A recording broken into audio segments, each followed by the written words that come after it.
Hi everyone, thanks for joining. I'm Carrie Jacquet, VP of Marketing at Sensage, and this is Joe Gottlieb. And we're here for another 5 Minutes with Joe. Today we're going to be talking about some interesting, I don't know, what would you call it, uprisings around privacy and data and the notion that, you know, the government wants to keep track of your data for investigations. And so I passed along this interesting Electronic Frontier Foundation that talks about a, congressional order, and that there is a data retention bill that wants to keep track of all your data and come back to you when you're in the middle of some, maybe trying to get a job or something, and stick it to you. So let's talk a little bit about, do you want me to redo that part? No, that's fine. Well, I mean, you've teed it up just fine. I think an issue here really is this debate between privacy and security, and we've been having this debate in the physical world now for millennia, but even in the present day this is an ongoing issue. And of course the 9/11 attacks 10 years ago brought a new level of I think awareness and preparedness that had to happen here domestically. But in the digital world, the same thing is playing out, right? And we have to make decisions about how we want to allow law enforcement and those other protective forces to be equipped with what they need to provide the levels of protection that are required without invading people's privacy. And as I've said many times in related contexts, I believe that we need to leverage that criminal justice system. We need to leverage the method that we use to store data, obtain evidence, with a need to know, within the context of a real bona fide investigation. Then and only then does it make sense to actually look at records, and only for the purposes of pursuing an investigation, right, and ultimately in the pursuit of justice. What is not to be used is, this data has to be controlled very carefully.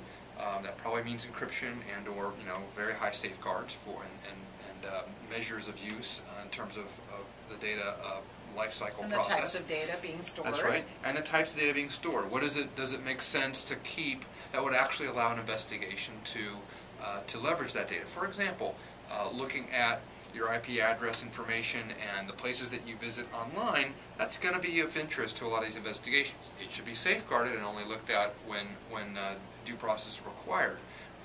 This is not for people, getting monitored and flipping switches on, just because you're They'd be bored with my searching porn activity or whatever like that. I mean, sorry. But this is for situations where child exploitation scenarios are suspected. Right. Child pornography scenarios are suspected. Terrorist activities, associations and things like that. These are things that are going to warrant these types of investigations.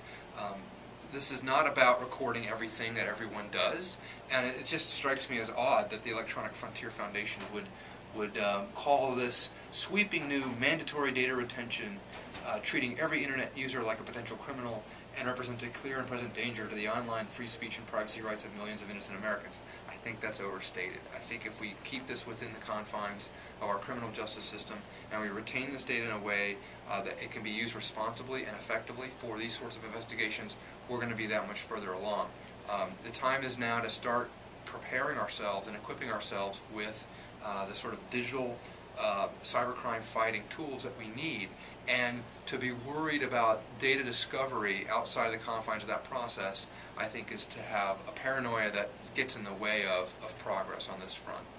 So. I wonder, if the folks who have had data breaches, who've had, their identity theft or stolen, who've had all of these things happen to them, would say, you know what, I'm willing to trade a little bit of my data for the rights to be able to say that if needed someone else can be looked at if there's enough information that points to them as a suspect. I think most people, I just find it kind of interesting that this is, and that's why when you said, we were talking about the bill and whether we'd ever live to see it pass, I guess it's things like this that sort of slow down the wheels of progress, right? Because it muddies the water and makes people confused about what the real drivers are for this. It does indeed.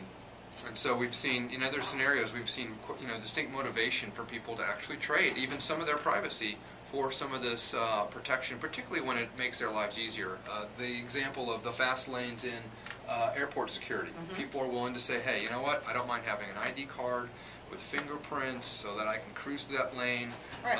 There's a whole discussion right now of building a secure internet that is authenticated, where you will be interacting on that internet, ideally with commerce and other sorts of B2B or B2C type transactions, but with distinct, hard authentication and authorization for those transactions. And that may very well develop, I think, because people will see that as a convenience and a decent trade between privacy and security. So more of this will follow, but hopefully, these sorts of efforts will not get in the way of progress being made on the right level of data capture and storage and proper access in the context of investigations.